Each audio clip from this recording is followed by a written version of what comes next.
तो ये स्वावलंबी भारत अभियान कुछ इसी प्रकार का अभियान है। हाँ, इतना हमें जरूर पता है कि हमारे पास विश्व का सबसे बड़ा बाजार है और उस बाजार को, मांग को पूरा करने के लिए हमारे पास 200 करोड़ हाथ हैं।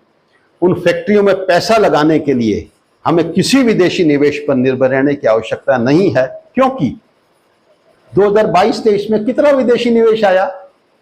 71 अरब डॉलर, और सटीक कहें तो 70.97 अरब डॉलर। और भारत के लोग एक वर्ष में कितना सोना खरीद लेते हैं? 450 अरब डॉलर का। भारत के लोग एक वर्ष में कितनी बचत कर लेते हैं? बचत हमारे जीन्स में है, हमारी लोकोक्तियों में लिखा है, तेते पांव पसारिए लेती लांबी सोड़, आमदनी अठन्नी खर्चा रुपया नतीजा ठन ठन गोपाल। तो हमारी जेनेटिक क्वालिटी है, हम बचत करते हैं। और भारत के लोगों की घरेलू बचत कितनी है 2023 की? 450 अरब डॉलर।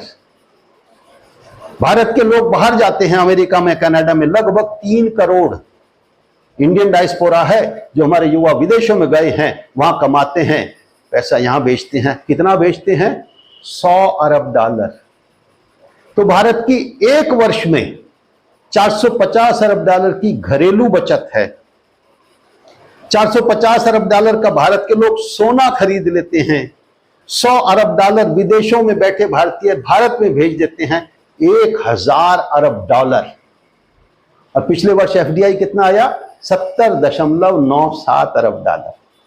तो हमारे पास पर्याप्त पूंजी है, हमारे पास 200 करोड़ हाथ हैं, हमारे पास विश्व का सबसे बड़ा बाजार है, हम विश्व का सबसे बड़ा युवा देश हैं, और ये अवसर हमारे पास 2042 तक है, जिसको प्रधानमंत्री जी ने अमृत काल कहा है, हम इसे स्वर्ण काल कहते हैं।